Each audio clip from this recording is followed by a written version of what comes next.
2023년 새해의 첫 연습회입니다. 최고위원, 시도당위원장, 중앙당직자 2023년 개면년 첫 연습회를 시작하겠습니다.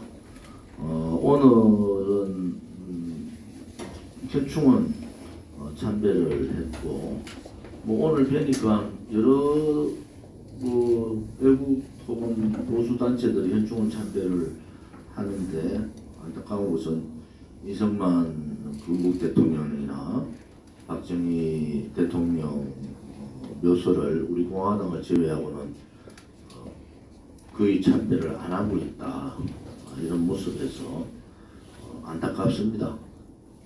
그럴 것 같으면은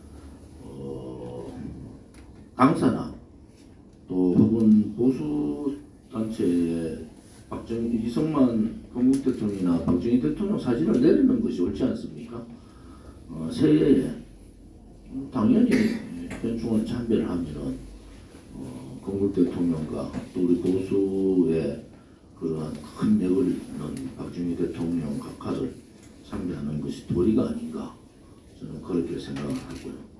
우리 공화당은 1월 1일 신년 새해에 박근혜 대통령께서 억울하게 감옥살이 하실 때, 감옥에서 투쟁하실 때 우리가 4년간 또 사면되셔가지고 삼성병원에 계실 때, 또 어제 달성 사저로 가셔서 어제도 우리 모두가 박근혜 대통령 달성 사저를 찾아뵙고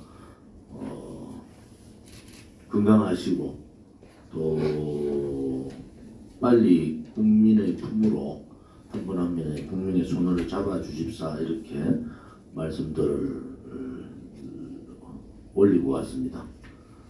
특히 우리 합창단, 우리 애국봉사 합창단이 그 합창뿐만 아니라 또 임덕기 상임고문님께서 이렇게 좋은 새해 덕담을 해주시고, 또 김정분 여성위원장님께서 또 감동적인 편지글을 주셔서 많은 분들이 감동을 받았습니다. 우리가 이렇게 처절하게 혹은 지금 우리 공화당에 많은 인식이 변화하고 있습니다. 요즘 윤석열 정부의 윤핵관들을 보니까 우리 공화당은 정말 가장 합리적인 보수구나, 이런 얘기들을 공공연하게 많이 합니다. 그것은 위대한 우리 공화당을 창당하고 그리고 이렇게 일으키고 지금까지 함께 해주신 위대한 당원들이 계셨고, 또 당원에 가입은 못하지만은 우리 공화당과 함께 뜻을 같이 하는 많은 외국 우파 국민들께서 저희들에 대해서 지원을 해주시고 또 믿어주신 데 대해서 이런 결과가 있습니다. 우리 공화당은 이제 대통령께서 나오셔서 1년이 되고 또 정권교체가 이루어지고, 또 그로 인해서 우리가 해야 될 여러 가지 일들이 굉장히 많다고 봅니다. 새로운 변화의 구심점을 가져가야 되고, 또 2024년 4월 10일 있을 4월 10일이죠. 10일 있을 국회의원 선거에서 많은 분들이 또 진출을 하고, 또 준비 과정이 1년 3개월이라 하지만 실질적으로 1년이라고 보시면 됩니다.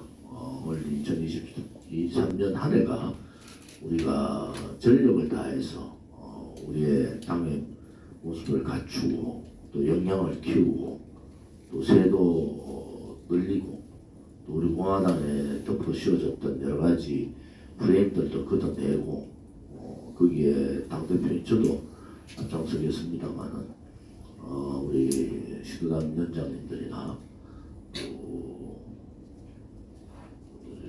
중앙당직자 분들, 또 우리 지도부를 이루고 있는 최고위원님들이 좀 더 솔선수범해서 함께 해주기를 바랍니다. 2016년 그 겨울부터 보면은 이제 우리가 6년 차가 된 거예요. 6년간. 그것도 이제 만 6년이 여러분들이 아스팔트에서 투쟁을 했고, 그 투쟁의 결과가 정권교체로 이루어졌다. 근데 그 정권교체가 과연 국민들을 편하게 하고, 대한민국이 국민들이 정말 진실되고 정의로운 그러한 나라로 가고 있구나 하는 데 대해서는 의문이 있습니다. 윤석열 대통령이 신년사에서 노동개혁, 교육개혁, 그리고 이 연금개혁을 얘기했지만은 많은 국민들은 개혁 중에서 대부분 노동개혁보다도 훨씬 많은 배에 가까운 국민들이 정치를 개혁하라는 겁니다. 정치. 지금 대한민국의 정치는 어디로 가고 있는가? 과연 여당의 국민의힘과 야당의 더불어민주당이 국민들이 바라는 그러한 대한민국을 만드는 그런 정치를 하고 있는가? 그렇지 않으면은 우리 국민들이 우려하는 자기들끼리의 정치를 하는가? 이렇게 저는 보고 있습니다. 여러분들이 생각은 어떠신지 저는 사실 좀 궁금합니다. 정치개혁의 핵심은 정치인들이 얘기하는 국민의 눈높이로 가야 된다는 거잖아요. 지금까지 국민의 눈높이는 지금의 윤석열 정부의 국민의힘이나 윤석열 정부나 더불어민주당이나 과연 그들이 국민의 눈높이에 가고 있는가 하는 것은 아니라고 봅니다. 정치개혁의 핵심은요, 무능무책임, 부패, 이 3대 과제를 척결하는 겁니다. 그 3대 과제를 척결하려면은 양당 정치를 버티고 있는 악법을 개혁해야 됩니다. 양당 정치의 선거법이나 정치자금법이나 여러 가지 면에서 양당 정치를 벗어나지 못하는 그런 여러 가지 악법 타파를 해야 된다. 두 번째는 악행. 정치인이 왜 부정부패와 연루되어 있는가? 부정부패하지 않은 우리 당을 이탈했던 사람들도 그런 얘기 하더라고요. 정치인들은 다 부정부패하는 거 아닌가? 그러니까 조원진도 그렇게 보는 것 같아요. 착각입니다. 부정부패 이 악행들을 끊어내야 됩니다. 그 다음에 악습, 정치권이 가지고 있는 또 국회의원들이 가지고 있는 특권 내려놓기, 이 간섭화되어 있는 악습인 이 특권을 철폐하고 특권 없는 그러한 정치인들이 돼야 되지 않느냐. 그것이 국민이 바라는 개혁의 천하 제일 개혁이 바로 정치개혁이다. 정치개혁을 하지 않고 노동개혁, 교육개혁, 연금개혁 힘듭니다. 윤석열 정부의 개혁 프로그램이 원래 이제 시작을 해서 내년에 과제를 가지고 협치하지 않고 상대가 있는 개혁을 밀어붙인다고 될 수가 있습니까? 제가 공무원 연금 개혁할 때 사회적 대타협을 한 거예요. 그것은 부패 정치인을 감싸주라는 게 아닙니다. 부패 정치인을 감싸주라는 게 아니고 국민의 이익을 위해서 정치인들이 자기 것을 내려놓는 거예요. 그것이 대타협이잖아요. 제가 공무원 연금 개혁할 때 정당은 일부분이었어요. 그 외에 각종 시민단체 또 각종 교육단체, 좌우를 넘나들고 수많은 사람들하고의 대화를 통해서 이뤄낸 거예요.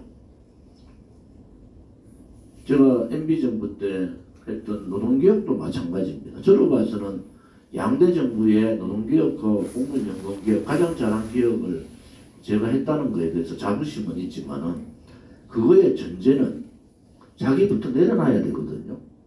상대방하고 대화하지 않고 협치하지 않고 어떻게 개혁을 할 수 있습니까? 그것은 공허한 선전에 불과하다. 그런 면에서 개혁의 시기가 그렇게 많지 않다는 거예요.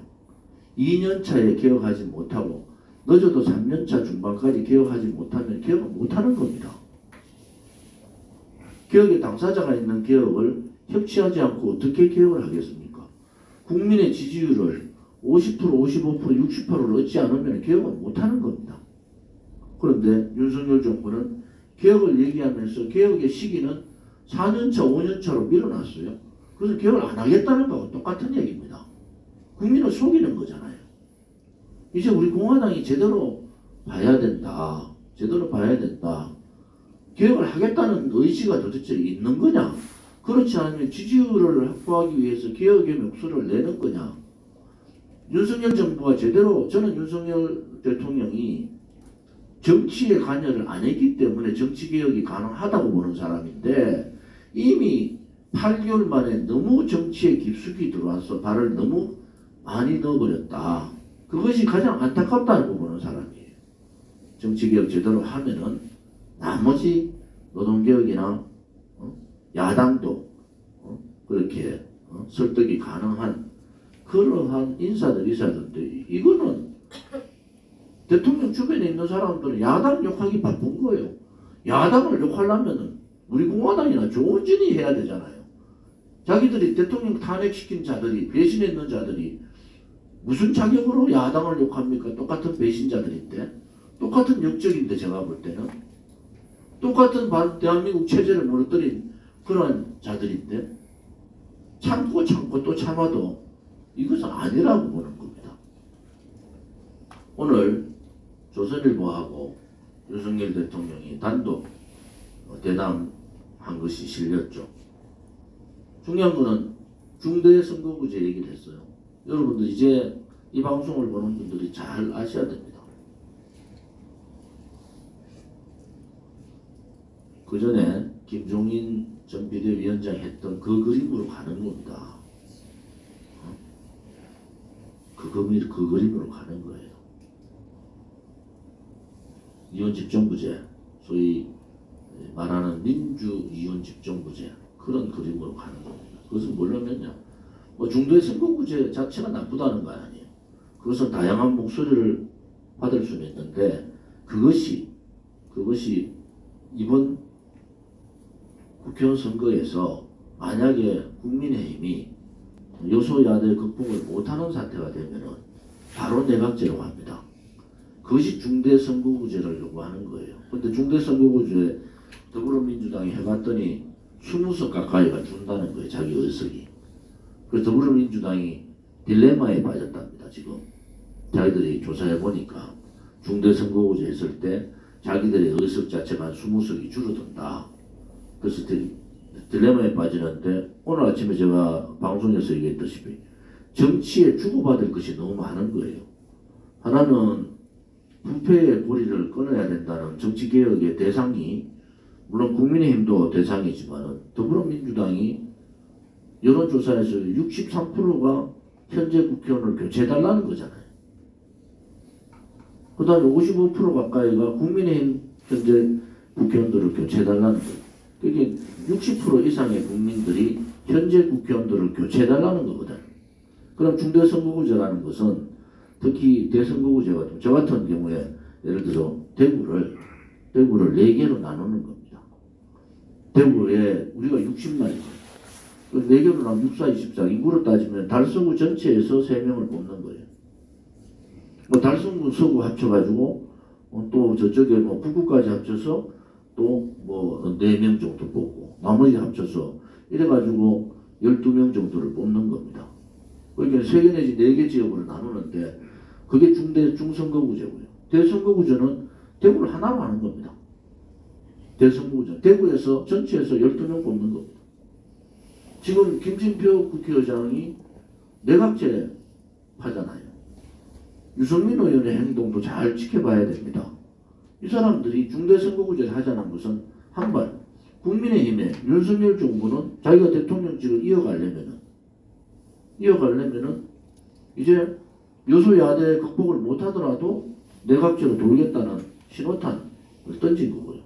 오늘부로 던져버린 겁니다. 중대선거구제를 하겠다는 것은. 김진표 의장은 내각제 신봉자예요. 김진표 의장은 똑같은 얘기했어요. 중대선거구제 가겠다는 거예요. 그래서 결국은 우리 공화당한테는 많은 기회가 생길 거예요. 단지 우리 공화당한테 정치적인 기회가 생기는 부분하고 내각제 가는 부분하고는 다른 겁니다. 일본이 내각제를 하면서 30년 잃어버린 30년이라는 얘기가 있는 것이 권력하고 검력하고 소위 그 언론 이 힘이 합쳐버린 거예요. 거기에 연정하는 거예요. 내각제라는 것이 여러분 연정입니다. 해서 힘이 약하면은 자기하고 정반대쪽이 나는 사람하고는 합쳐버려요. 그러면은 결국은 돈 없는 사람들, 권력 없는 사람들, 언론 방송을 장악하고 있는 그 사람들이 입맛에 맞는, 그럼 입맛에 맞지 않는 사람은 도태되는 겁니다. 그러면 결국은 가지지 못한 사람들이 정치에서 소외되고, 이게 5년마다 한 번씩 정권 교체가 되든 10년마다 한 번씩 정권 교체가 되니까 국민의 목소리가 선거 계절이라도 겁을 내요. 그런데 만약 내각제로 가면 전혀 그렇지 않습니다. 왜? 국민들이 여러분의 정치 파트너가 아니에요. 권력을 가진 자들의 정치 파트너가 국민이 아니라는 겁니다. 그건 뭐냐? 그들의 정치 파트너는 자기하고 비슷한 연대를 하든 연합을 할 수 있는 정당, 그것이 파트너예요. 그러면은 예를 들어서 국민의힘이 100석을 얻고 나머지 더불어민주당이 100석을 얻어요. 나머지 6석 서너 개 정당 합쳐가지고 50석 만드는 것이 중요하지. 국민들이 표가 어떻게 가는 그거는 중요하지 않다. 그 중대선거구제는 우리한테는 유리해요. 단지 하나, 그것을 내각제를 전제로 한 중대선거구제는 안 된다는 겁니다. 제가 보기에는 오늘 윤석열 대통령이 정치의 그림을 던져버렸어요. 이제 개혁과제하고 이제 정치 선거제도하고 그 다음에 이 소위 말하는 정당체제, 이 부분이 회오리를 칠 겁니다. 그리고 올 3, 4월 되면은 이제 뭐 오늘 제가 말씀드린 대로 이재명이 민주당이 아니라 민주당의 이재명, 그 민주당 하나의 이재명으로 갈 가능성이 높다. 그러면은 정치군들끼리 주고받는다. 박근혜 대통령을 배신했던 세력들이 왜 내각제 세력들이고, 또 새누리당에서 돈을 가진 1등부터 10등이 왜 나갔을까? 또 저 아버지 국회의원 했던 사람들 다 나갔습니다.